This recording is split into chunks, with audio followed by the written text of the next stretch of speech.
Hi, I'm John Ewens. I'm head of digital learning at Barking and Dagenham College. Uh, for me, basically, the idea of free tools, free education, or free education digital tools, or frameworks, things that kind of one. I mean, I've been kind of in the industry for probably about getting on to 30 years now, and uh, free when I first started, basically free was something that you avoided. It was something that you only went and used free tools when if you really wanted to get down and get under the bonnet and get dirty, kind of going onto command lines and etc. I was never into that side of it. However, kind of the last, I would say, probably since about 2000, uh, I was very much Microsoft. I did all my qualifications were through Microsoft. I was a Microsoft trainer. Nothing wrong with that, and that was really good. However, I started to realize that there was other solutions that my colleagues and other people I was working with were using more and more. Open source, it was called, or it is called, is known as. Um, I suddenly started to use more and more of them tools, and suddenly it was a kind of change of mindset. Suddenly realized that free wasn't uh, didn't have to be kind of you had to get down and kind of get into things. It opened up a lot of areas for you. I actually learned a lot as well, to be honest. Um, so for me, kind of the open source is one of the elements for me. That's where Moodle came about as well. So I got into Moodle, learning about open source Linux. Uh, Started to kind of run a server on Linux. Before that, I would never have even thought about it. Then you can start. There was more people offering services whereby you could have a Linux server. So I started to look at running Linux servers. So yeah, I kind of learned a lot through what we call the open source community. From then on, obviously, there was things like apps and that started to become available, especially on mobile phones. And I kind of had a, how can you say it? I decided that I wasn't going to pay for anything. And I would say, for the last 5 years, I've been reluctant to pay for anything, and I've paid for very, very few things. There's just one or two services I actually pay for. One of them, which I don't know, is LastPass. I pay for that service only because I think all my passwords in one place.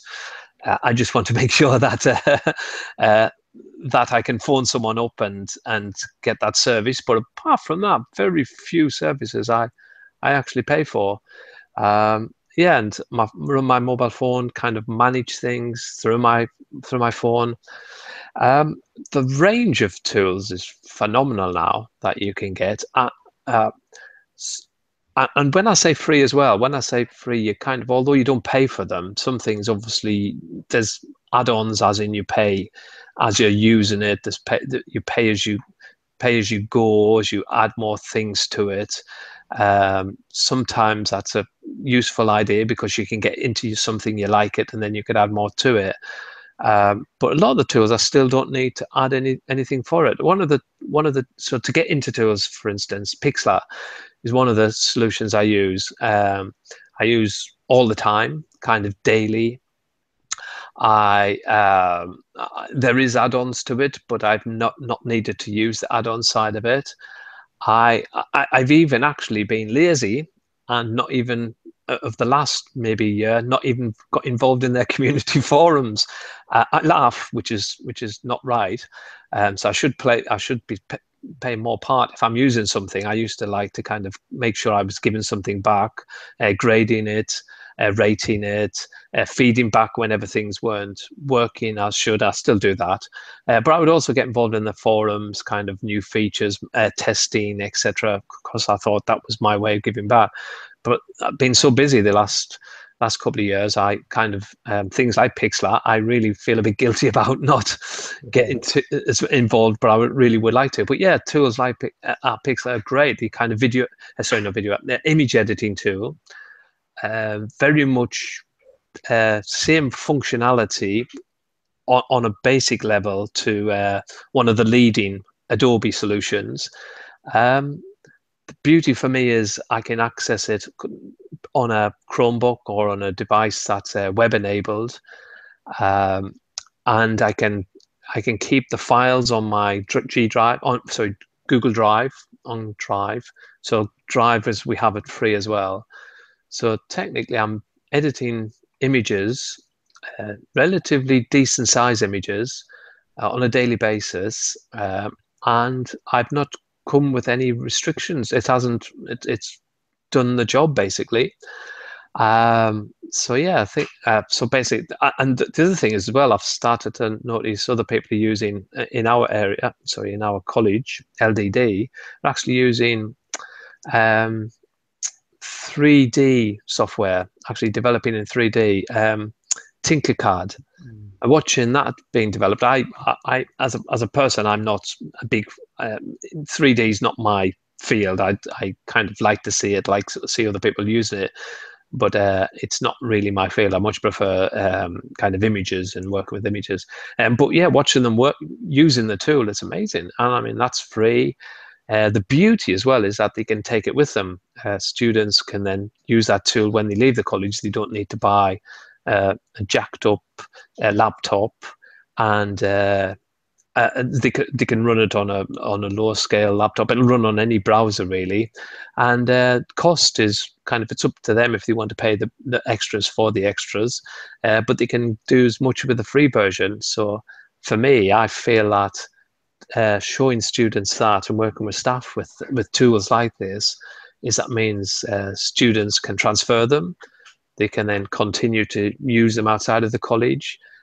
Some tools they couldn't because of expenses in the past and because they needed additional software. Software as in hardware, as in they needed to bulk up their laptops, etc. So I kind of try now to just use tools that are available, as in when the students leave the course, they will still be available. There won't be additional costs, or there's not much cost, and so that they can take them on to continued learning and or the workplace. That's actually key for me now, is that that students can move on with these tools, and we're not tying them down to a product. Don't get me wrong, there's some good products out there, and I don't have any problem at all saying kind of Adobe do some really good stuff, Microsoft do some really good stuff. And I mean, if that's where you're going in your workplace is that, then that's fair enough. I think as education, we should also show free solutions too, so that students can make the choice. I think that's what we kind of key at BDC as choice. And if you prefer to use whatever proprietary software you want to use, that's your prerogative, and or there is alternatives out there, so make it available, make students aware. And so I think that covers a lot of things for quality and diversity as well. And also you kind of learn a lot. It's open source and or free doesn't mean it doesn't mean you have to kind of work extremely hard to make these things happen. There's forums and everything there, so a lot of the time you don't have to put as much effort in as you used to in the past. Definitely, the open source thing. You know, the price you pay is your participation, isn't it? Yes. And what you've also said there is, again, the same with me. It's 5 years, since about 2007, really. The idea of what we do in education, that it should be life-wide, lifelong in a sense, you know, and equal, you know, diverse. That if you show somebody in a classroom a product that might cost them £700, they can't afford that necessarily at home. They may have it in a place of work or in the college, but you have to continue that on a machine at home, or the equipment that you might need. That old saying, "What the software doth give, the what the hardware doth give, the software doth take away. I don't Yes. even know that one. You know, Yeah. we picked up laptops to run some of the software. But I think it's a very important point now in education that we have a diverse set of tools and systems that people can pick up and use outside the college easily for the rest of their lives without having to, pay. And of course, if you're not very well off, it's an advantage. It levels the playing field if you've got free software, immediately. And if it run on, like Tinkercad you mentioned, if it run on Yes.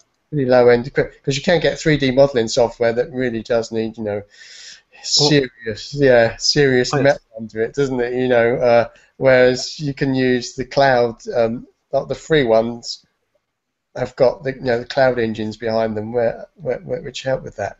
I think it's always good to have a diverse portfolio of tools um, for students and for staff as well. I mean, Yeah, so, the diversity does matter. Yeah, there has become a kind of monolithic. I'm not sure what the word opposite diverse is actually. Non-diverse. yes, But yeah, a set of tools and software and systems in education. It's become one. Obviously, Microsoft dominated, Adobe dominated. Interesting that the Adobe products have been made like an Office, haven't they? Originally Office, remember, was separate things, isn't it? yes, yeah. Excel and Word and Access and stuff, and it become just one big blob. Same with Adobe now. There's one big integrated blob. And it's expensive as that integrated blob, rather than, and you say, you don't use all the bits of the package. Even a single package like Photoshop, you don't use all the bits in it. Yes. Let alone all the other tools that are bundled in now. It's a gravitational effect, I suppose, which is nice. Some of these free tools are sort of, they're just simple. Often they do eventually get feature creep and bloat. Yes. That's the inevitable way of things. Everything gets Well, everything gets heavier as it gets older, in a sense, doesn't it? As it matures. yeah, same as humans. But for me as well, there's the other side of it. We are very entrepreneurial college too, and I like to think students can develop and design software too, and we need to stop them thinking that uh, everything out there is a framework that they plug into, that they've got no control over it, and or they have to work for a larger company. It's not the case now. You can start developing your own software as long as there's an opportunity. You can build an app to meet that opportunity, to meet that need. I say to students, that's now start thinking that way. You don't have to do it through a certain system or a certain framework. If you choose to, then that's fine. If that's the way you want to go, that's fine. I wouldn't, not knocking that in one way at all. If that's the way you want to go, but however, be aware that sometimes you can build your own apps. You don't have to rely on lots of other companies and other things for it. So we're promoting that uh, more and more now for our students to think that way. So the idea now is that we have things like DreamSpark that's available. We have Google solutions that are available. We have Adobe solutions that are available for students, as well as free stuff available for students. And we say kind of, here's all this stuff. um, Enjoy it, use it, play with it, think how you could use it when you leave the college. And and don't forget that you could build your first app in literally on a free platform in a free solution. So yeah, it's especially if you're starting off, it's nice. Free is nice. That's a really good point. I'm still trying to think of the word that's opposite to diversity, like homogeneous. I'm still trying to think of the word. But yeah, you're absolutely right that that diversity has gone missing, and to some extent, the contribution of the students into the participation, like you're saying there with the entrepreneurial ideas, the participation of students in with the tools that had become missing. We became consumers. There was the big systems. We didn't have much control over it. There were so-called, sometimes user forums and things that we might input, feed in, and it might come out 3 years later in the next release. But now it's a really, with that idea that you can, students, one of our things in education to educate, help students, or facilitate, help students to choose, develop, find out about tools. There's more than one tool that they can use. There's a lot now, and to participate in that community is a new kind of era. So that's a different interpretation of free education, isn't it? Yeah. That Well, we have a strap line saying creators, not consumers. So think first of all how you can be a creator of something. Do you know what I mean? Not just keep consuming, and we're forever looking at content to bring into a course. And we forget that students can help to design courses. I mean, literally, students can be on the course design side of things. They can basically, especially if the high level students can be helping to design the courses for the earlier courses that they were participating in. So if you're a level 4 student, you could be helping or supporting a level 2 course online, being part of it, participate part of it. Maybe that you could get you could be commissioned to be part of it, and not just and not just keep giving money to biggish companies for content. There's lots of ways in which it can be done now. You don't have to just sit and consume. A lot of people don't. Some people like that. A lot of people don't now. there's nothing better than when you're learning that you to participate rather than just consume. So I think that's a great interpretation of free education. Maybe these are the levers to free education by co-creation and peer involvement. It's like YouTube, what we're doing now. It was been impossible a few years ago. I'm not a techno-determinist, but the potential's there, the levers are there, aren't there, with technology for people to create, like you're saying, content and tools which can be picked up by others. And I remember the first Hangout when it came out, Hangout on Air.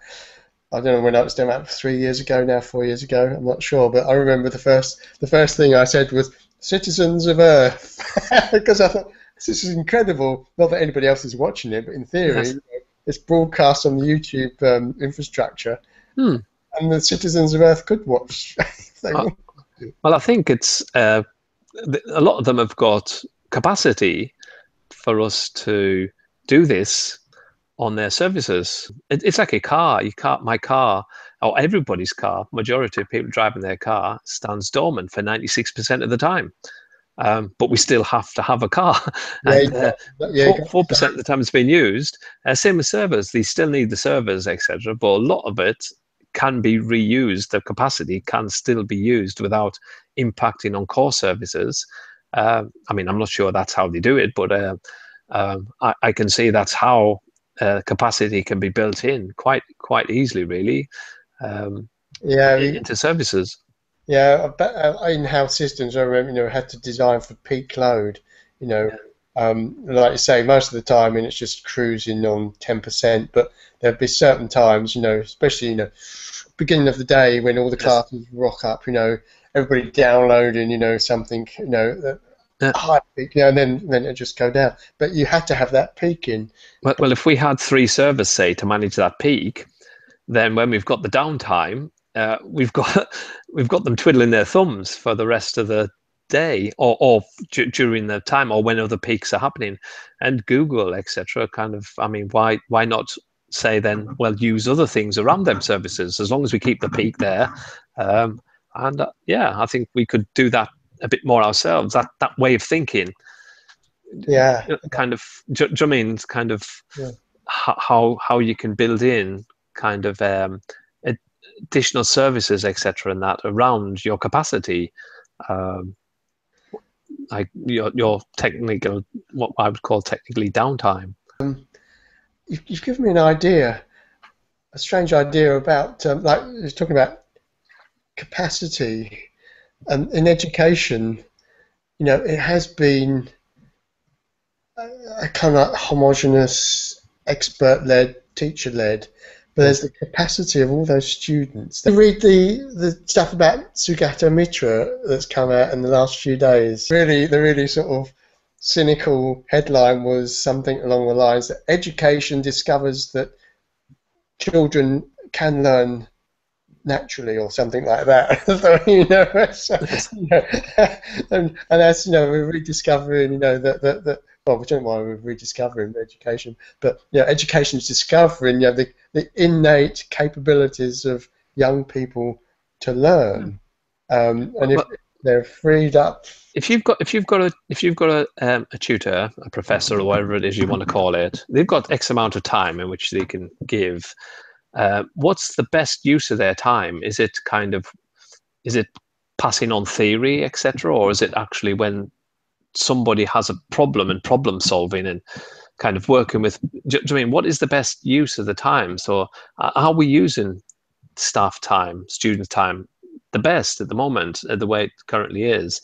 And so basically, if you think of that, how people are managing solutions now, that I think we could rethink how we use our resources, our staff and resources to kind of to manage things better or access better, and what it is that we do. Because I mean, if someone's telling me, if someone's talking about something, I mean, if I could have watched it on YouTube or done it from somewhere else, then that's not necessarily a waste of their time, but I could have been doing that. That could have been done somewhere else, and maybe the time I have with them, that hour, could be purely down to what are the key aspects we really want to learn, or we can't find on the internet, or as banging our heads together to try and understand it. Let's just get straight into that concept and use that professors, tutors, coaches' time to kind of do that, as opposed to do you know what I mean? Because automatically there's a time frame that we automatically just accept. The beginning of the class, you go through it. These are the things you're going to learn, etc. Maybe it doesn't have to be that way, or not all lessons have to be that way. Yeah, it's like flip learning, isn't it? That one idea, just flip it. And use all that valuable time with the teacher. You have to do more creative the interventions that are needed. Rather than the stand and deliver. Yes, you really should. The other thing is reminded me about servers and things. Have you ever come across? I think it's Clay Shirky.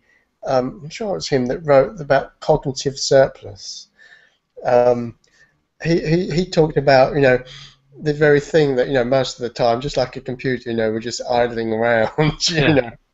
In a lesson, for example, we may be idling around while the teacher is standing and delivering, whereas, you could use all that capacity in the classroom in other ways. Clay Shirky was really talking about, it's again, like instead of just watching the television, you are participating and creating, content into it. And he talked about, the cognitive surplus that is in society if everybody were to participate in some way. Isn't the reality of something like we can only really participate for about 6 minutes an hour or something? Oh, I haven't come across that. There's some kind of some statement, something along them kind of minutes or something along them lines, and everyone's obviously different. But we definitely don't put an hour in. Our brains go off on all kinds of different tangents and different things are happening. There'd be cognitive overload. Yeah, we burn out. That's right. As well. I think there's also that idea that most people are what they call lurkers, aren't they? And there's a lot. So the mass of people do consume. There's only a few people in reality. I'm not sure if when you encourage them, a lot of people will do. I've seen that with students that they're reluctant sometimes at first, and they're used to just sitting there and taking it in. I've been quite amazed that once you can encourage them to get out of that expectation, I don't think I've ever found a student that hasn't. John, is there anything else you wanted to say? No, I think I think I've done. I've given my 6 minutes. My brain's. I'm now ticking over now. Okay, I'll just stop that broadcast then.